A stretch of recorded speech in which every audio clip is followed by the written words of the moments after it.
everybody, welcome. We're live with do you know what? I've just seen that it says meeting 2 up there. How silly. We're live with meeting 3 of the Secret Garden Book Club. So I'm Kate, this is Homemade Words, and today we're going to be talking about chapters 11 to 16 of Frances Hodgson Burnett's book, The Secret Garden. There are some lovely parts in this section. I was just having a quick chat with someone who was early in the comments and saying I think maybe my favourite chapter in the whole book was in this section. And I can't wait to hear what you guys thought about it. Such a great book. Okay, let's see who is here. And actually, I need to fix my presentation. I'm going to put this up. It's the little timer. So we'll do some hellos and then we'll officially get started when that timer up there. Is it up there or up there? When that gets down to 1. Okay, who's watching? Say hello if you're here.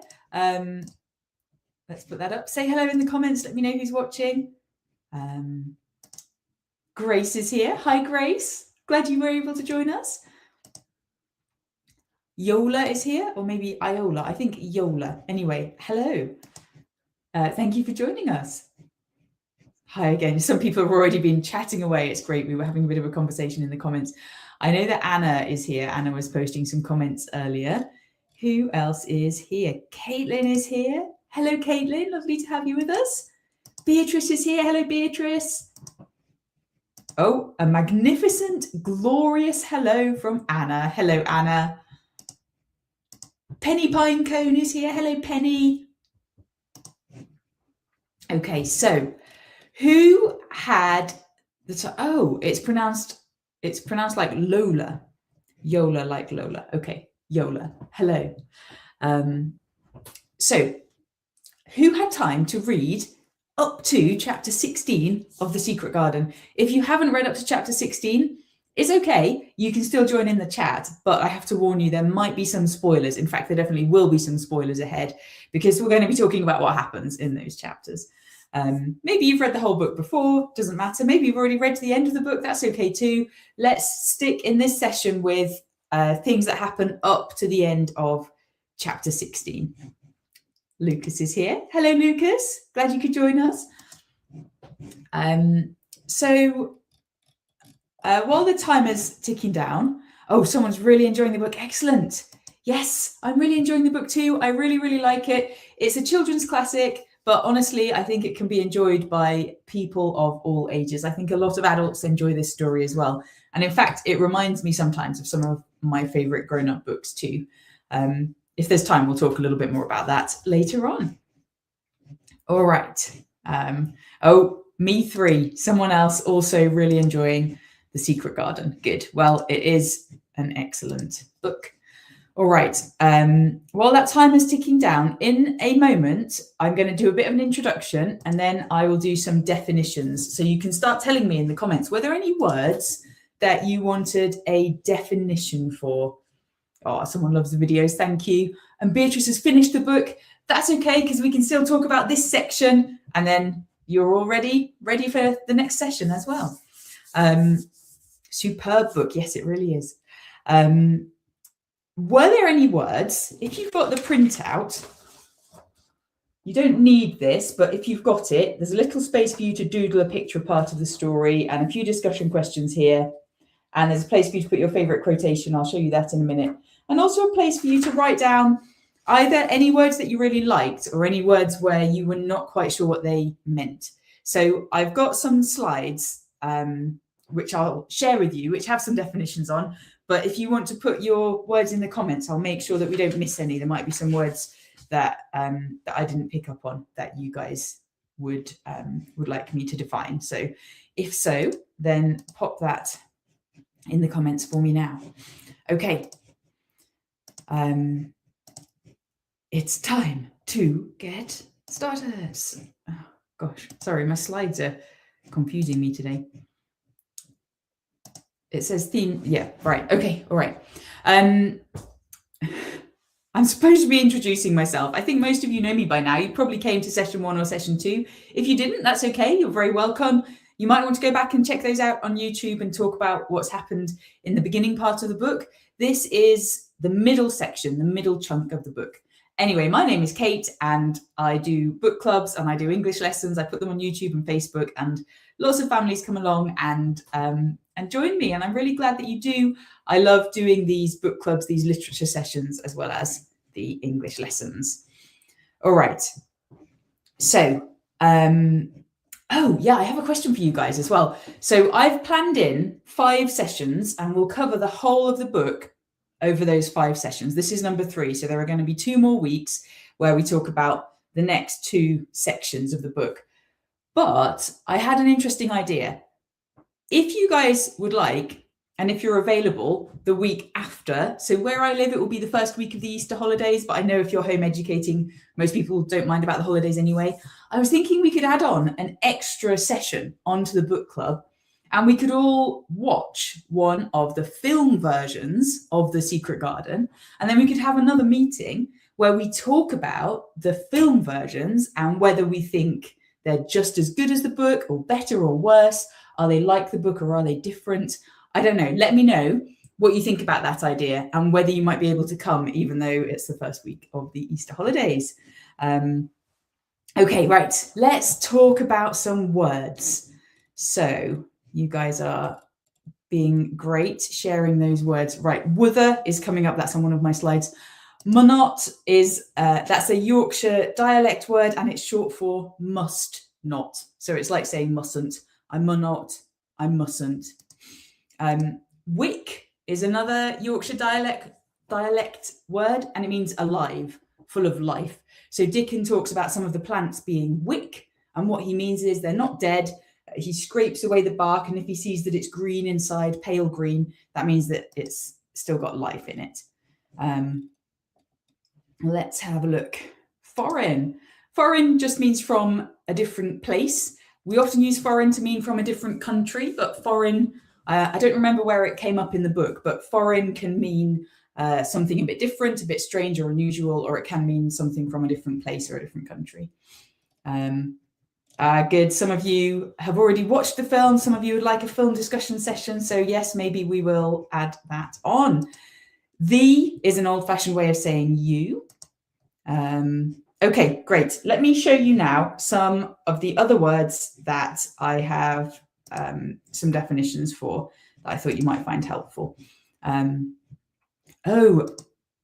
munnot, right? So that means we mustn't. And we've got another hello from Rosie, Ben and Ted. Hello, Rosie. Hello, Ben. Hello, Ted. I'm glad you've joined us. Another word to define. The is just another way of saying the. So it's yet another way of saying you. Comes up in lots of different ways. All right, so definitions. What did I think we might need?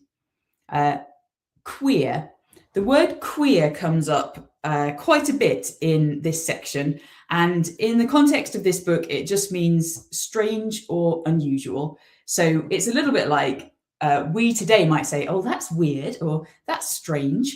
It just means that's unusual, that's different. Doleful. Doleful is a lovely word. It means sad. So if you're feeling doleful, you're feeling sad. Common. I think that Colin uses the word common to describe Dickon. Common just means ordinary or not very special. If it's being applied to a person, then it might mean this is a person without a special status or special privilege. But common just means ordinary or everyday. What else? Oh yeah, hysterics. So Colin is accused of having hysterics. This is a really interesting one. So hysteria used to mean a kind of an illness where you would get really, really upset. And it used to be thought that it could only affect women, and their name for it comes from the Latin word hystericus, which means of the womb. So hysteria, the word for it comes from the word for womb, because it used to be thought something that only affected women. But what hysteria means is if someone is very intensely emotional and they're showing that in a very obvious way, either by crying a lot, or these days, if you talk about someone being in hysterics, you might mean they're laughing lots and lots. So they're laughing a crazy amount. So there we go. That's what hysterics means. And that's one that's applied to Colin as well. Wuthering is a word for the noise that the wind makes when it's blowing around your house and maybe blowing in through some little gaps, making a kind of whistling or moaning sound. It can sound a bit like someone crying. And as you know, earlier in the book, Mary heard crying and was told by Martha it was just the wind wuthering around the house. Of course, we know that's not what it was at all. What else? Tantrum. A tantrum is a bit like hysterics. They talk about Colin having tantrums, and it just means, again, being extremely emotional, having an emotional outburst, maybe involving some screaming or crying. And I've got one more on here, woolen wrapper. It says that Mary puts on a woolen wrapper before she leaves her room in the middle of the night.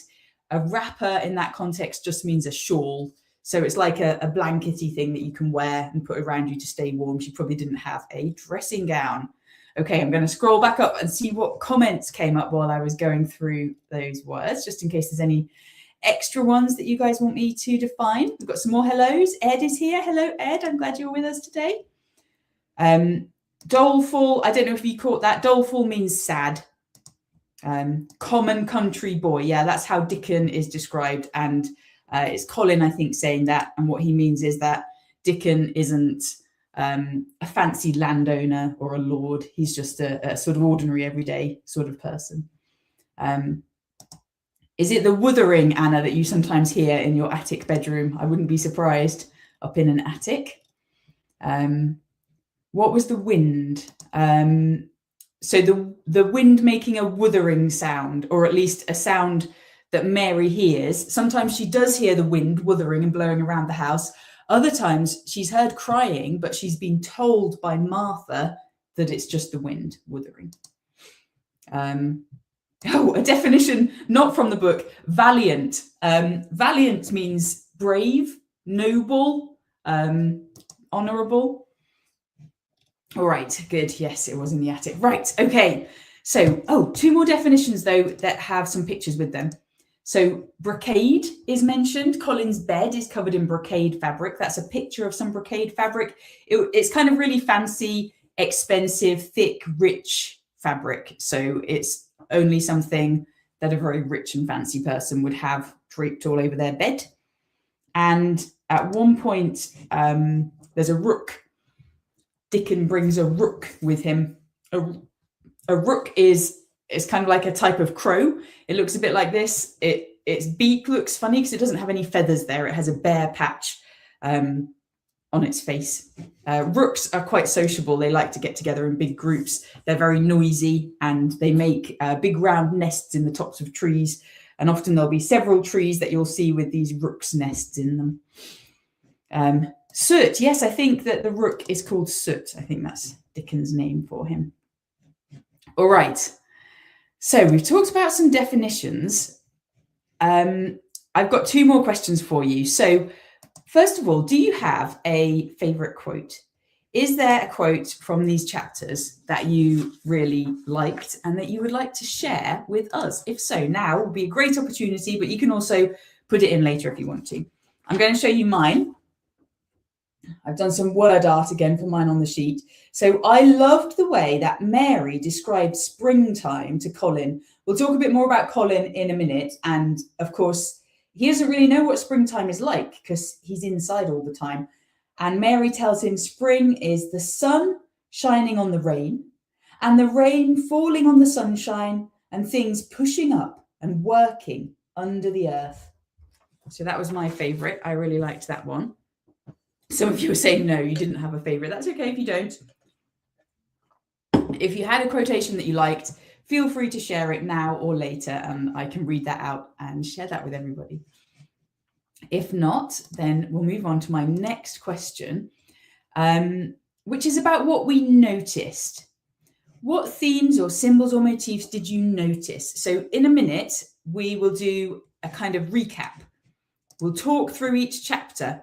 And we're going to talk about what we noticed. So start thinking about that now, so that as I come to each chapter, you can let me know, oh, I noticed this, or, oh, I thought that was interesting, or oh, this reminded me of that theme or that symbol. We've got some quotations here. But there was nothing evidently to be done. Thank you for sharing that one. Interesting one. Beatrice wants to know, how does the robin understand people? That's a really interesting question. I have a question for you, Beatrice, and everyone who's watching. Do you think the robin really does understand people? Or do you think it only seems that the robin understands people? Because I know that robins, I've seen them outside, and they do sort of hop around, and they do look a bit as though they're looking at you and listening to what you're saying. So perhaps the writer, Frances Hodgson Burnett, is saying, yes, this particular robin really did understand the people who were talking to him. Or perhaps she's thinking it seemed like he understood them. Maybe it's in the tone of a person's voice. You know, if they're speaking gently and softly and not making sudden movements, then the robin would know that they're safe to go up to. But it's a good question. Does the robin really understand them, or does it just seem that way? All right, here we go. Half that ails you is hysteria and temper. Just hysteria, hysteria, hysteria. I love it. That would be a great quote to memorize. And well, I don't know, maybe it would just make someone more annoyed if you quoted it back to them. Mistress Mary, quite contrary. Yes, that one comes up again. Oh, I like this. I don't want it to be a dream, the boy said. Yeah, that's a lovely one, actually. Of course, referring to when Colin and Mary first meet each other, and neither of them is sure if the other one is real. We'll talk some more about that in a minute. You guys, some of you are thinking it only seems that the robin understands. Perhaps he doesn't really understand, but the way the robin's behaving, maybe it's helpful for Mary to imagine that the robin is understanding her. I like this. Why, the garden was just lying here waiting. The garden was just waiting for Mary to discover it and bring Dickon in and help to bring it all back to life. Okay, right. Let's talk a little bit about some themes then. So, one more quotation. I want you to forget. Is that I want to forget, where Colin is saying that he wants to forget about his illness and about being weak, because he's enjoying his time with Mary and he wants to forget and just enjoy being a child with his cousin. This is an interesting comment. I don't want it to be a dream has quite an impact on the reader. They can relate to when they're having the time of their life and then they wake up. Yes, has that ever happened to you? You were having a dream and then you woke up and realized it wasn't real, and that was a really sad moment. It can relate to the reader, but in this case, for Colin, it's a happy thing because it's so good. He doesn't want to wake up and find out it was just a dream, but actually it's not a dream. It really is real. It really is true. Oh, a robin on the head. So someone's mum had a robin land on their head. Okay, right. So themes and motifs and a little bit of a recap. So in chapter 12, Mary goes to see Mr. Craven, her uncle, and she asks him for a little bit of earth. Now, Mr. Craven isn't quite what we expect. I'll talk some more about him in a minute, actually. Let's just do a super quick recap. So Mr. Craven says that she can have some earth and he doesn't mind where she takes it from. So without knowing it, he has given her permission to go into the secret garden and to grow things in there. She very cleverly asks him, she thinks of a way to ask, and he gives her permission. So now she's officially allowed to go into the secret garden. And then we have chapter 13. This is my favorite chapter. I am Colin. So Mary, isn't she brave? It's the middle of the night. It's been windy. It's been raining. She's been hearing strange noises. And what does she decide to do? She decides to get out of bed, get her woolen wrapper so she doesn't get too cold, and walk through the corridors and investigate the mysterious crying that she's been hearing. She's not afraid that it might be something scary or supernatural, and she is not afraid of any of the adults coming and telling her that's not what she should be doing. Off she goes to investigate and to find out what's happening. And of course, she finds that the crying is a boy. And the boy's name is Colin. And he looks at Mary and Mary looks at him. I think it's almost like they're looking in a mirror. They're staring at each other and each one thinks that the other might be a ghost. And I think that Mary believes that Colin is real before Colin believes that Mary is real. But then they have a lovely conversation. There's lots in there. And Colin shows Mary a portrait of his mother. And then Mary actually, at the end of the chapter, behaves in a very motherly way towards Colin because she sits by him and she sings to him until he falls asleep, which perhaps is not something that Colin has ever experienced before. Okay, the next chapter, chapter 14, Martha finds out. She's terrified that she's going to lose her job because of Mary meeting Colin. She thinks it was her job to keep them apart. However, Colin says that he is in charge and Martha has to do what he wants. And then the other adults find them together, but Colin basically threatens them. We're going to talk in a minute about power and authority and how strange it is that Colin, this boy, has so much power over the adults who look after him. And then in chapter 15, Mary goes to see Colin. For about a week, she goes to see him every day. But then the sun comes back out. So she's back out in the secret garden. And that afternoon in chapter 16, she doesn't prioritize going to see Colin. She wants to prioritize being in the garden with Dickon. And of course, Colin is furious about that. And they have a big fight. And it's the first time really that anyone has stood up against Colin and not just done exactly what he wanted. Okay, right, let's see. We're talking about the Robin, I think. Favorite quotation.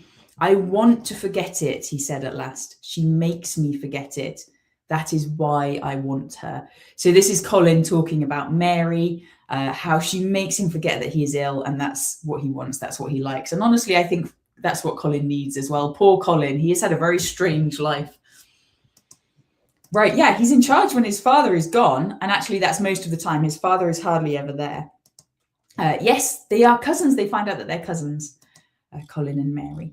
All right, so let's talk about this theme of power and authority. And what I want us to do is talk about some of the different characters. We'll just go through them one at a time and talk about what power do they have and why and where do they get that power from. So to do that, I want to make these pictures a bit bigger for you. First of all, let's talk about the definitions, the difference between power and authority, because in some senses they mean the same thing, but they're a little bit different from each other. So power is the capacity or the ability to direct or influence the behavior of others or the course of events. So if you have power, that means you're able to change what's going to happen or to tell someone what to do. It comes ultimately from a Latin word, potere, which means I am able. So if you have the power to do something, it means you are able to make that thing happen. On the other hand, authority, and look, the definition of authority includes the word power, but authority means you have the right to give someone orders or to make decisions or to have somebody obey you. Authority is related to the word author, as in the maker or the creator.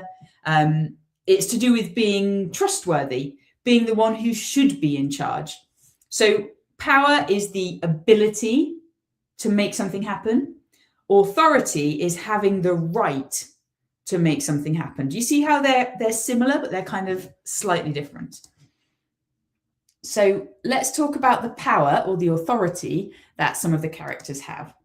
So first of all, I want to talk about Mrs. Sowerby. Now, you might be wondering, who the heck is Mrs. Sowerby? I don't think she's even in this story. And I'm fascinated by this because in a way, she isn't. But Mrs. Sowerby is Martha and Dickon's mother. And she's not in the story in that we haven't met her yet. There haven't been any scenes with her in. And yet she is really powerful. She has authority. Have you noticed anything about Mrs. Sowerby's authority? What changes does she make? How does she affect the story and the outcome of what happens. What is Mrs. Sowerby's power? Where does it come from? Is it like a power and ability, or does she have authority? Right. Yes, she's Martha's mum. Right. So Mrs. Sowerby, we found out in an earlier chapter, she has raised 12 children. And that gives her the authority to make decisions about other children. Okay, yes, so she's got 12 children. She's very kind. She said not to get a governess too quickly, yes, and Mr. Craven decided to do what she said. This is an interesting question someone has. One thing I've always questioned, Mrs. Sowerby lets her 10 to 11-year-old son go and run wild in a forest and interact with wild animals. Yes, I see what you're saying. I think these days that would not be considered good parenting. But I think in kind of like 1910, when this book was written, it was much more common for that to be what children did. So children would be sent outdoors, and that was considered a normal and healthy way to treat your children.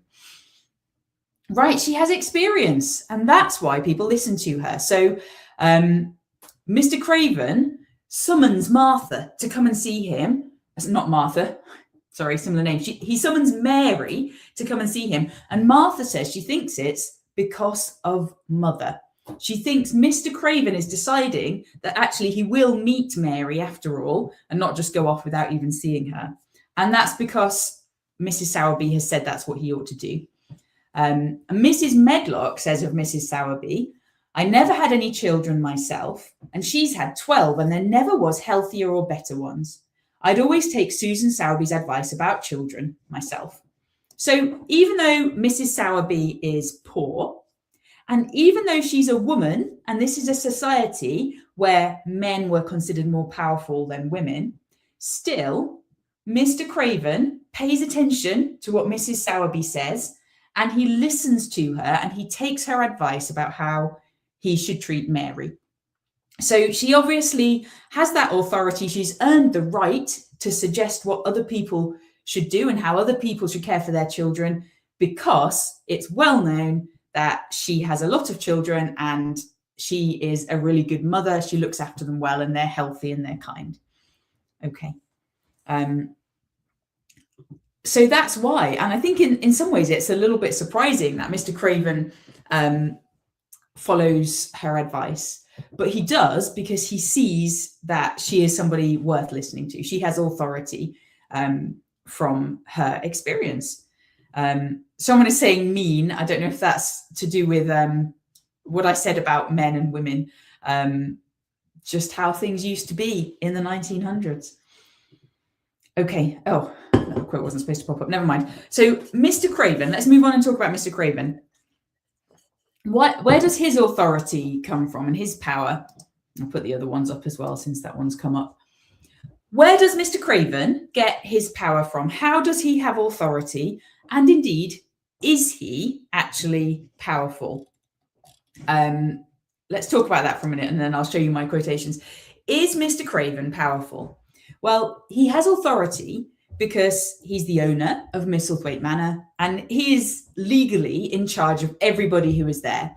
So Colin is his son, Mary is his ward. That means he is her legal guardian, and he's in charge of what she does. And all of the servants who work there are employed by Mr. Craven. So he absolutely has authority over everybody in Misselthwaite Manor. Right, yeah, because he's rich, because of money, because he owns the manor. You could say he's lucky. He was born to that. I mean, he's had some other unlucky things happen in his life. So Mrs. Medlock actually dresses and behaves differently when Mr. Craven is there. She's a bit scared of him because he has the authority, he has the power, he is in charge of her. Yeah, he's in charge of everyone who lives in his house, exactly. So it says in the book, Mrs. Medlock walked in. She had on her best black dress and cap. She looked nervous and excited. Now, excited doesn't necessarily mean happy excited. When we see it in older books, it can just mean high emotions, and it can be any kind of emotion. So she might be feeling anxious. That might be how we would express it today. And then if you look at the second quote I've put there, this is about Mary. So when Mary does go in to see Mr. Craven, although he has authority, he doesn't seem very powerful. It says that her anxious little face seemed to worry him more than ever. "Don't look so frightened," he exclaimed. So even though he has authority, he's actually a bit scared of Mary. He is listening to Mrs. Sowerby and doing exactly what she says. Mary is afraid of him, but actually he seems just as afraid of Mary as she is of him. And then in the end, he says to Mary, "You may do what you like, and later you can have as much earth as you want." And Mary says, "Can I take it from anywhere?" And he says, "Anywhere." So Mary has cleverly questioned him and got him to give her that permission that I mentioned earlier to go into the secret garden, or indeed anywhere else, to do what she likes in the grounds of Misselthwaite Manor. So although he has authority, he's not very powerful. I think that Mr. Craven is subject to his own illness. So he clearly has a physical health condition, and he has some mental health struggles as well. And I think he lets them have power over him, and he's always running away. I do feel sorry for him, but also like he's not really taking on his responsibility to look after Colin and to look after Mary properly. By the way, did you know the word craven is actually an adjective? It's a bit archaic. People don't use it very often anymore, but craven means cowardly. So just think about that. Do you think Mr. Craven is a bit of a coward? I think in some ways he is, because he can't face up to the past and he can't face up to what's happened.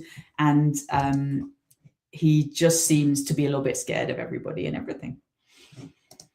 Okay, so, oh, this is an interesting take. I think Mr. Craven is nice all along. He is quite nice to Mary when he meets her, isn't he? Someone is disagreeing. They're saying no. So you don't think he's cowardly. Okay.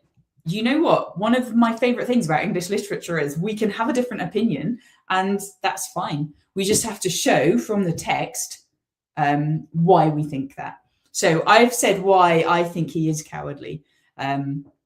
Let's hear what you think. Right. He can't really face anything. The future, the past, the present, it's all too much for him. So yes, feel sorry for him, but also like he needs to grow up a bit, because actually he is an adult and he is a parent and he is responsible for Mary as well. Maybe he should be taking on that responsibility. Okay, let's talk about Mary. I'm sorry, I had these so they could all come up one at a time, but that hasn't worked. Never mind. Okay, so my first point for Mary at the top there is she's so brave. She doesn't let fear have any power over her. She's like the opposite of Mr. Craven. She hears a noise at night and she says, "I am going to find out what it is. Everybody is in bed and I don't care about Mrs. Medlock. I don't care." And I think that shows to a great extent where Mary's power comes from. Her power comes from not caring what other people think or expect of her.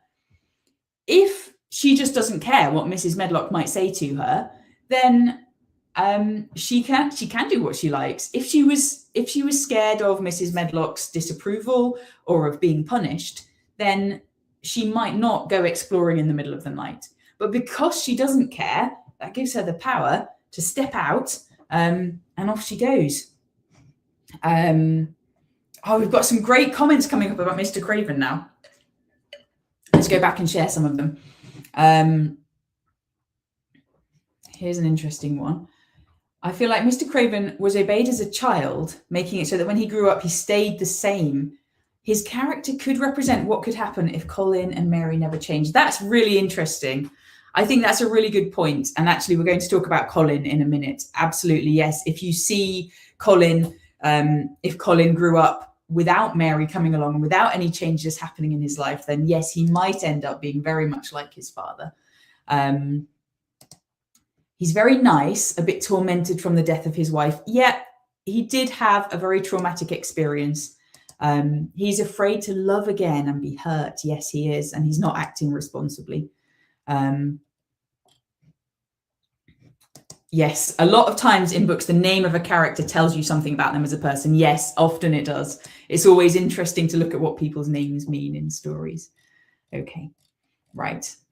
Someone's keeping count of how many people are watching. Don't worry about how many people are watching. Those of you who are here, we are having a great conversation. We are on Facebook and YouTube at the same time, by the way, so you might not have the full numbers on there. Okay, so moving on to think about Mary. She's powerful because she doesn't care what other people think of her. And then when she first meets Colin, Colin thinks that she might be a ghost. "Who are you?" he said at last in a half-frightened whisper. "Are you a ghost?" And I just wonder if that misconception of Colin's partly is what gives Mary some power over him. So Colin doesn't normally let anybody in. He doesn't want to talk to anybody. He doesn't want to see anybody. I wonder if it's partly because when he first sees Mary, he thinks she might not be real. Perhaps that gives her some of her power over him, maybe. I also think that Mary's knowledge of what it's like in the outside world, and also her storytelling ability, her skill with words, gives her some power over Colin. Because she almost tells Colin about the secret garden. And then she says, she kind of takes a step back and she says, well, what if we could find the garden? And then Colin starts talking about making them open it and making them find the key and let him in. And of course, Mary doesn't want everybody to be tramping into the secret garden. She wants it to stay as a secret. So what she does is she tells Colin about it. And there's a quote from the book. It says, "She felt almost that if she kept on talking and could make him see the garden in his mind as she had seen it, he would like it so much that he could not bear to think that everybody might tramp into it when they chose." And it describes the way in which Mary describes the garden to Colin. And her words give her power because she creates this idea in Colin's mind. And then Colin is enchanted by the idea of a secret garden. And he decides that he won't tell people and he won't make anybody unlock the door. He will let Mary find it. She's a good storyteller. Yes, she is. Also, absolutely, yes, she is stubborn. She will not let Colin order her about. Basically, nobody ever has ordered Mary about, and she's not about to start by letting a 10-year-old boy, her cousin, order her about, even if that's how he's used to behaving with other people. How old is Colin? Colin is 10, and so is Mary. Well, Mary's 9 at the beginning of the story, but I think she might be 10 by now because it says they're the same age. Mary surprises Colin by knowing how old he is, but that's because he knows that she was born at the same time as the secret garden was locked up, and that was 10 years ago. And it takes them, I love how it takes them a little while to figure out that they're cousins. They're just having such a good time together. It's not until the next day they realize that they must be cousins. And then I've got one more quotation there. Martha says to Mary, "Thou must have bewitched him." Martha's terrified when she finds out that Mary has been to see Colin because she thinks that Colin will be really upset and that he will complain and that she might lose her job. So it could have huge consequences for her. And when Mary says that Colin liked her and wants her to go back, she's just confused and surprised. And I think maybe bewitched is stating it a bit strongly, but I think Mary's ability to describe what's going on in the world has an enchanting sort of effect on Colin. But yes, she does stand up for herself. She won't take no for an answer. And particularly in chapter 16, we see Colin and Mary actually having a fight. We'll talk about that in just a moment. But let's talk about Colin himself now. Colin is an interesting character. What do you think of Colin? What do you think of Colin? He is... Well, I'm giving you a moment to answer the question. Maybe if you're watching at home, by the way, if you're watching the recording later, then you could always pause it or just talk over me. Tell people in the room with you, what do you think of Colin? What's he like? I really like Mary. Yes, I really like Mary too. But when Colin first comes up, absolutely, he is spoilt. Yes, definitely he's spoilt. he has too much power and authority. Absolutely. He has far more power and authority than is good for a 10-year-old boy to have, especially over adults. He is meh. Colin, half good, half bad. Right, yes. So we can think about the whole nature and nurture thing. Colin basically is awful, all right? This is an interesting one. All right, yeah. So he is a bit of a brat. He is pretty awful when we first meet him. He's spoiled and he is pretty horrible. But in some ways, I think his upbringing is even more tragic than Mary's was. Poor Colin. As I was reading it, I just kept, I make notes sometimes in the margin of this copy, I just kept writing, poor Colin, because what has happened to him? His mum died when he was born. His dad didn't want him, and he knows that his dad didn't want him. Even his dad never comes to see him. He's been kept all his life, he's been kept lying down in bed because his dad is worried that he might develop a health condition, but there's no evidence that he actually has a health condition. So Caitlin is saying, I don't think he's really ill. Yes, I think if you read the text carefully, it doesn't say that he is ill or that he does have a health condition, just that everyone around him is terrified that he might develop a health condition. Because of that, he's been forced to stay inside in bed his whole life. Also, the doctor who is directing his care is his cousin. And I don't know if you picked up on this, but if Colin dies, then his doctor, Dr. Craven, will inherit Misselthwaite Manor when Colin's father dies. So I don't know. Is he doing good doctoring? Is he taking the best care of Colin? I don't know. And Colin has had to lie there all his life listening to people whisper about how he's probably going to die before he grows up. So yes, he is an awful spoiled brat, but even more so than Mary, you can see how he got to be like that. Let's have a look and see what you guys think. Scared? Yes, someone is saying scared. He is definitely scared. What about this one? Colin very much needs a change. Right. If he ends up like his father, he is, to word it lightly, doomed. He can't walk properly. Right. And the reason he can't walk properly is because he's been in bed all his life. He's never tried to walk. A facade of an illness. His one excuse to get power and authority was a lie. He's been expecting his death for years. Right. I think, yeah, if he grows up like his father, yes, that expectation would have been a waste. But as a child, you can see how terrifying it must be for him that everybody around him believes that he's going to die. Dr. Craven is the bad guy. Yeah, that's the doctor who is supposed to be looking after Colin, but really has a vested interest in Colin not surviving. He is too dramatic because there is no lump on his back. I agree. There is no lump on his back. He is very dramatic. But you have to remember that ever since he was a small child, he has been told that this is what is going to happen to him.